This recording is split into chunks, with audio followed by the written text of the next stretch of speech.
है गाइस। सो एक और चीज़ आजकल पता होगा सबको कि खान सर को जो है हिरासत में ले लिया गया क्योंकि उन्होंने उनके उसके गार्ड ने जो फायरिंग स्टार्ट कर दी थी। भाई एक बात बताओ, जब उसके ऊपर अटैक होगा और भीड़ इतनी ज़्यादा बढ़ जाएगी तो वो क्या करेगा बंदा? और गार्ड के पास जो बंदूक होती है वो किस लिए होती है? क्या वो डिस्काउंट डिस्काउंट करने के लिए होती है पिचकारी वाली? नहीं ना, तो उसको तो प्रोडक्शन चाहिए थी। तो इसलिए भाई उसने ओपनली एयर फायरिंग करी है, किसी के ऊपर वैसे भी फायरिंग नहीं करी। उसके ऊपर दंगा भड़काने के आरोप लगा, उसको जेल में डाल रहे थे। जो मंशा थी, जो हाई पेड क्लासेस जो चला रहे हैं, जो उनकी जो उनकी स्ट्रैटेजी थी वो तो फुलफिल हो चुकी है। क्योंकि वो चाहते थे कि खान सर अपनी एकेडमी बंद कर दें, क्योंकि वो इतनी सस्ती में एजुकेशन यूपीएससी की तैयारी करवा रहे थे भाई। और जो हाई पेड इंस्टीट्यूशन है वो पहले से ही उनको ऊपर अटैक करते आए हैं कि वो इतनी सस्ती में एजुकेशन कैसे दे सकते हैं।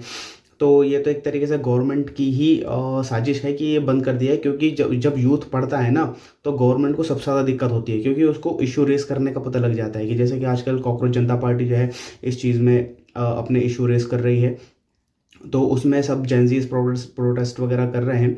तो मूवमेंट आता है इन चीज़ों से। तो और जो ये बीजेपी वाले हैं ना, इनके माइंड थॉट जो है ना वो आरएसएस वालों की तो है। ये सब आरएसएस वाले, धर्मेंद्र प्रधान कौन है जो कि एजुकेशन मिनिस्टर बना बैठा है आज के टाइम में? कौन है वो? आरएसएस का बंदा है। और आरएसएस की हमेशा मेंटालिटी रही है कि जब तक यूथ के अंदर ये अपनी जो कि एक जो इनका मेन कॉन्सेप्ट है कि जो ये सावरकर और इन सबको ये महान बनाना चाहते हैं, ये एजुकेशन सिस्टम में लाना चाहते हैं, तो अपने आरएसएस के बंदों को तो बिठाएंगे। और यही इनकी मंशा है कि एजुकेशन सिस्टम को पूरा ही बदल दिया जाए और शुरुआत से ही आरएसएस वाली जो आइडियोलॉजी है बच्चों के अंदर भर दी जाए कि जो जो जिससे देश का बेड़ा गर्क होगा। और मुझे तो यही लग रहा है कि जिस हिसाब से अंग्रेज भारत को छोड़ के गए थे ना, तो बीजेपी सेम उसी तरीके से भारत को छोड़ के जाएगी। तो ये तो हमें सोचना चाहिए कि आज के टाइम में उस खान सर ने कितना, ये समझ लो करोड़ों करोड़ों रुपए का प्रोजेक्ट, करोड़ों रुपए की जॉब उसको ऑफर हुई थी, उसने वो ठुकरा दी जस्ट बिकॉज कि वो जो गरीब बच्चे हैं उनको पढ़ा के उनका भविष्य बना सके भाई। और आज के टाइम में उनको इंटरनेशनल बोला जा रहा है। अब तुम खुद ही समझो फिर नेशनलिज्म है क्या फिर? और जो देश के लिए, देश को आगे बढ़ाने के लिए प्रयास कर रहे हैं वो एंटी नेशनल है, या फिर जो देश को पीछे लेके जा रहा है? आज भारत के ऊपर कितना ज़्यादा अरबों खरबों रुपए का जो कर्ज बढ़ चुका है, बीजेपी ने कर चुकी है।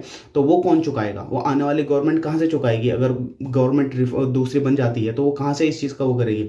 अब ये समझ लो एटीएम्स के अंदर पैसे खत्म हो रहे हैं और इकोनॉमी क्रैश डाउन कर दी जा रही है भारत की। ये हमारे, और आज के टाइम में जॉब इतनी ज़्यादा इनसिक्योर हो चुकी है और भारत के पास कोई प्लान भी नहीं है कंट्री के पास कि कोई जो आज के टाइम में न्यू यूथ आने वाला है कि उनके लिए कैसे जॉब रिफॉर्म्स करी जाएँ, कैसे न्यू जॉब्स लाई जाए मार्केट के अंदर। बस इनका काम है, जो इनके फंडिंग करने वाले लोग हैं ये उनको काम प्रोवाइड करे जाएं। अब जैसे कि रिसेंटली मुसलमानों ने मुद्दा रेस करा था कि गाय को जो है राष्ट्रीय